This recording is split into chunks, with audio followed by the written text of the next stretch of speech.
Welcome back, girls.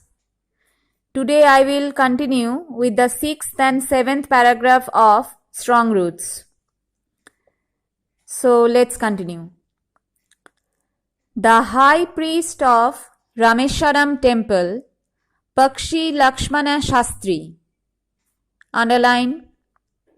Learn the spelling of Pakshi Lakshmana Shastri. Who was he? He was the high priest of Rameswaram Shiva temple. Was a very. In my book there is a printing mistake. It is printed LOSC, but it should be CLOSC. Close. Was a very close friend of my father's.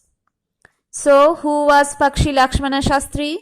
He was the chief priest, Pradhan Purohit of the Shiva temple of Rameswaram, and he was one of the closest friend of Dr. Kalam's father, Jainal Abidin, who has also a spiritual background.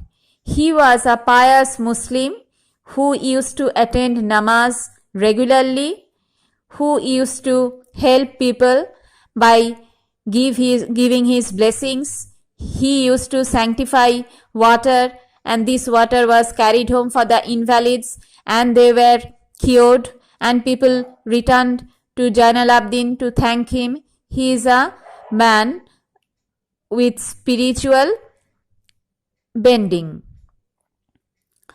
One of the most vivid memories of my early childhood is of the two men. This question comes in the grammar section for changing the degree.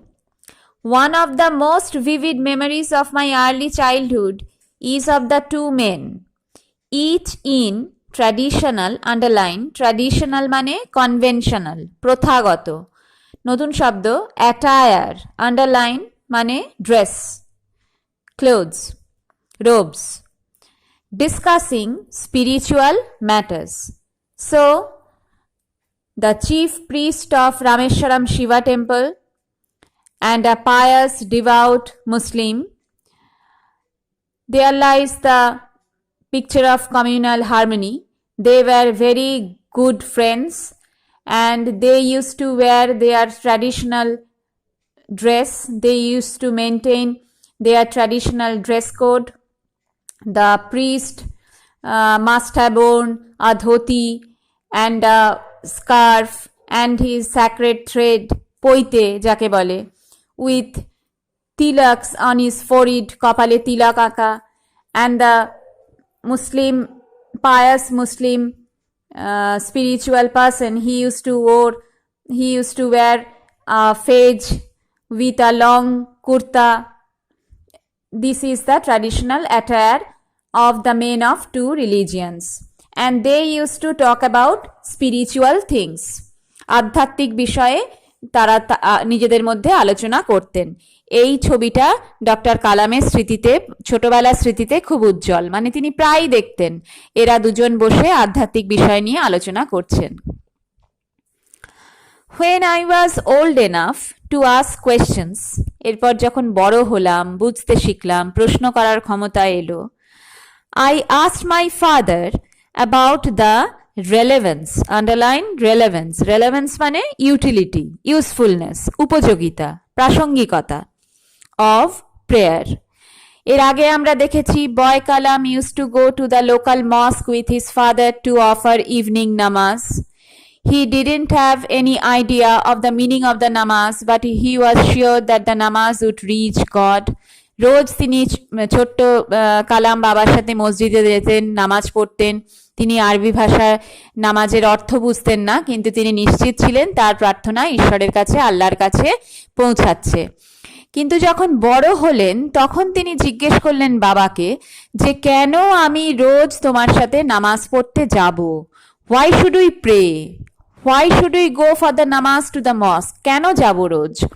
তার মনে প্রশ্ন এলো, নামাজের কি প্রয়োজনীয়তা, প্রার্থনার কি দরকার? My father told me, এর উত্তরে বাবা আমাকে জানালেন, there was nothing mysterious about prayer.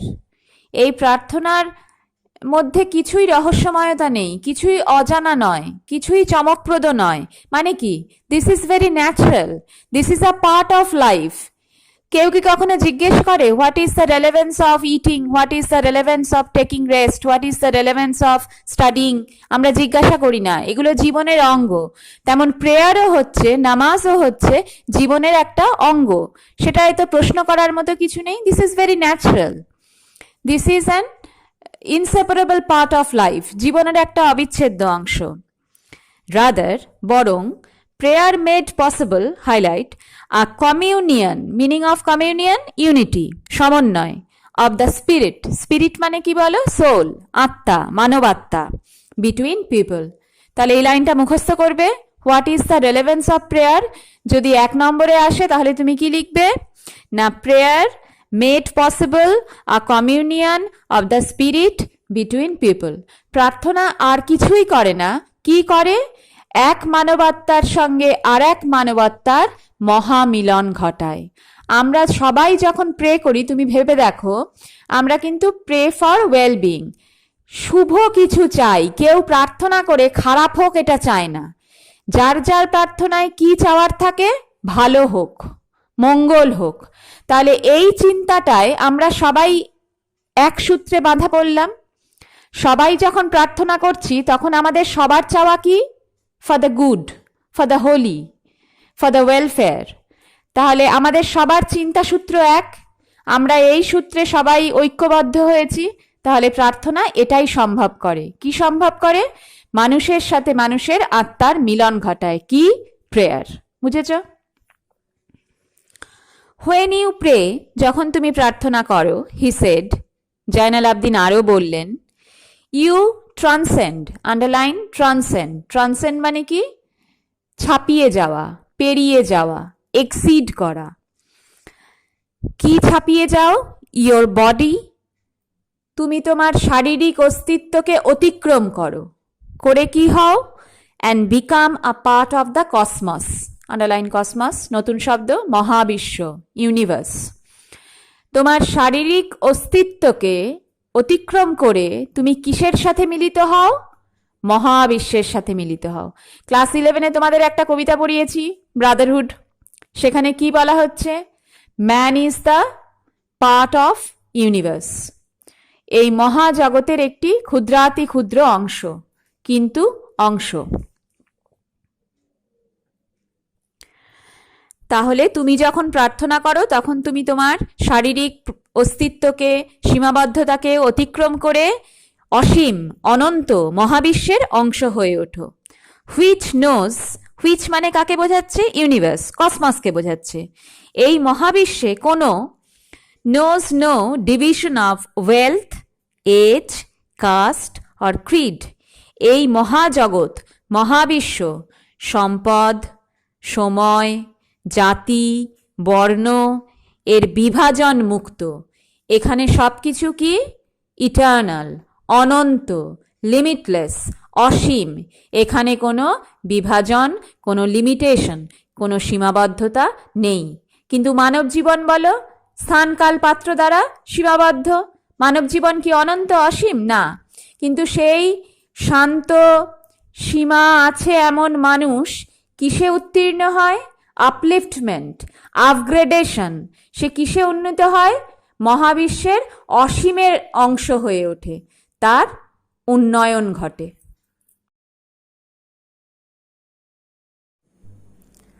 বুঝতে পেরেছ? এই পোর্শনটা কিন্তু একটু বোঝার, এই থিওরিটা, এই স্পিরিচুয়াল থিওরিটা একটু বোঝার। বুঝতে না পারলে 2-3 বার অডিওটা শুনবে, বোঝার চেষ্টা করবে। আর অসুবিধা হলে কমেন্ট সেকশনে যাবে, কিংবা ask me when we meet. Next, my father could convey, underline convey মানে বলতে পারা, বোঝাতে পারা, explain complex spiritual concepts in very simple down to earth Tamil. তাহলে আমার বাবা খুব সহজ সরল, ডাউন টু আর্থ মানে প্র্যাকটিক্যাল অ্যান্ড রিয়ালিস্টিক, সাদামাটা বাস্তবসম্মত ভাষায় খুব জটিল, কমপ্লেক্স মানে জটিল, স্পিরিচুয়াল কনসেপ্টস, আধ্যাত্মিক ধারণা, আইডিয়াজ আর প্রিন্সিপালস অফ স্পিরিচুয়ালিটি, এগুলো খুব সহজ সরল ভাষায় বলতে পারতেন। এখানে আমি কার রেফারেন্স আনবো বলো? রামকৃষ্ণ পরমহংসদেব। খুব গভীর উচ্চমানের আধ্যাত্মিক শিক্ষা তিনি দিতেন, খুব সাদামাটা গ্রাম্য ভাষায়, গল্পের ছলে। আর কার কথা বলতে পারি বলো? জিজাস। তিনিও মেষপালকদের ধর্মোপদেশ দিতেন খুব সাদামাটাভাবে, গল্পের ছলে। তাহলে এটা হচ্ছে একটা কোয়ালিটি, যে খুব সুন্দরভাবে প্রাঞ্জল ভাষায় খুব গভীর, কঠিন, জটিল আধ্যাত্মিক বিষয় মানুষকে বোঝানো, এটা একটা বিশেষ দক্ষতা, বিশেষ স্কিল, সেটা আমার বাবার ছিল। হি ওয়ান্স টোল্ড মি, বাবা একবার আমায় বলেছিলেন, in his own time, in his own place, in what he really is. এখানে প্রত্যেকটায় এই হিজ, হি কাকে রেফার করছে? Man. And in the stage he has reached, good or bad, every human being. তাহলে এখানে হি মানে কে? Every human being is a specific element within the whole of the manifest divine being. Highlight করো, এই অংশটাও মুখস্থ করতে হবে তোমাকে। তাহলে প্রত্যেক মানুষ কি? Man is created by God, man is the greatest creation of God. God has created man in the mold of himself. নিজের ছাঁচে ঈশ্বর মানুষকে গড়েছেন, তাই মানুষকে কি বলা হয়? ঈশ্বরের সর্বশ্রেষ্ঠ সৃষ্টি। তাহলে প্রত্যেক মানুষের মধ্যেই এই টাচ অফ গড, টাচ কেন বলো? Curved in his on hands, তার হাতে করে আমরা নির্মিত হয়েছি। আমাদের সবার মধ্যে তার ছোঁয়া রয়েছে, তার কল্পনা রয়েছে। তাহলে আমরা তার কিছু কিছু অংশ ধারণ করছি, কিছু কিছু অংশ নিয়ে আমরা জন্মেছি। আমরা ঈশ্বরের পুত্র, আমরা সবার স্রষ্টা, আমাদের সবার স্রষ্টাকে ঈশ্বর। তাহলে আমাদের মধ্যে ঐশ্বরীয় শক্তি কম বেশি সবারই রয়েছে। সে যেমন মানুষই হোক না কেন, যেখানেই থাকুক না কেন, সে তার মধ্যে ঈশ্বরের প্রকাশ হচ্ছে। So why be afraid of difficulties, sufferings and problems? তাহলে সমস্যায় পড়লে, দুর্দশায় পড়লে, অসুবিধায় পড়লে তুমি কেন ভয় পাবে? কেন ভয় পাবে না? Because you are the part of divine being. ঐশ্বরীয় শক্তি তোমার মধ্যে আছে। You have the divine power because you have been created by God. So there is no need to be afraid while you are facing any difficulties. কোনো সমস্যায় পড়লে, বিপদে পড়লে ভয় পেও না। কেন কি? তোমার মধ্যে সেই ডিভাইন পাওয়ার আছে, with which you can overcome the difficulties. সেই দুঃখ, কষ্ট, দুর্দশাকে তুমি জয় করতে পারবে। সেই শক্তি বলে, সেই ঈশ্বরই তোমাকে পথ দেখাবেন। He will show you the way out to get out of the difficulties, the misery, the sufferings, the problems. তাহলে you have to be optimistic. তোমাকে আশা রাখতে হবে। Never give up hope. কখনো আশা ছেড়ো না, কখনো হতাশ হয়ে পড়ো না সমস্যায় পড়লে। হোয়েন ট্রাবলস কাম, যখন সমস্যা আসবে, try to understand the relevance of your sufferings. তোমার সমস্যার কি প্রয়োজন ছিল? কি প্রাসঙ্গিকতা আছে? এই বিপদে পড়ার কি কোনো কারণ ছিল? সেটা তুমি বোঝার চেষ্টা করো। তোমার জীবনে কোনো ব্যর্থতা এলো, তুমি কারণ খোঁজো, কেন ব্যর্থ হলাম? এই ব্যর্থতার কি দরকার ছিল? অনেক পরে, অনেক এগিয়ে ভবিষ্যতে চলে গিয়ে তুমি পেছন ফিরে যখন দেখবে, তখন মনে হবে হ্যাঁ, I needed it, I required it. এই ব্যর্থতায় আমার দরকার ছিল। এই ব্যর্থতার পরে কি হয়েছে? আমি ঘুরে দাঁড়িয়েছি, আমি নিজের ত্রুটিগুলো সংশোধন করে সাফল্যের দিকে গেছি, আমি এই ভুলটা থেকে শিখেছি। তাহলে আমরা কখনো হারি না। আমরা কি করি? Sometimes we win and sometimes we learn, we never loose. এবার যেটা, ওটাকে হাইলাইট করো আর নিজের এখানে পড়াশোনা করো, সেই দেওয়ালে টাঙিয়ে রাখো লিখে। Adversity always presents opportunities for introspection. আজ থেকে রোজ এই লাইনটা বলবে, বলে বলে মুখস্থ করবে। অ্যাডভার্সিটি মানে কি বলো? প্রতিকূলতা। আমাদের সবার জীবনে আসে প্রতিকূল পরিস্থিতি। অলওয়েজ প্রেজেন্টস, সেই প্রতিকূলতা আমাদেরকে কি দেয়? অপরচুনিটিস, সুযোগ দেয়। কিসের সুযোগ? ফর ইন্ট্রোস্পেকশন, অন্তর্দর্শনের সুযোগ। ইন্ট্রসপেকশন মানে আত্মসমীক্ষার সুযোগ। ধরো তুমি ফেলিয়ার, ব্যর্থ হয়েছো, তাহলে ব্যর্থতার পর তুমি কি করবে? কেন ব্যর্থ হলাম তার কারণ খুঁজবে। কারণ খুঁজতে গিয়ে কি পাবে?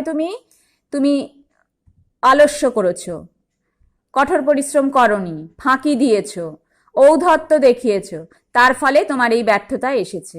কিন্তু তুমি ধরো খুব সাফল্যের দিন, দারুণ কিছু রেজাল্ট করেছো, সেদিন তুমি কারুর কোনো উপদেশ, কারুর কোনো পরামর্শ কানে তুলবে? তুমি তখন আত্মহারা হয়ে যাবে। মায়ের কথা কখন শুনবে?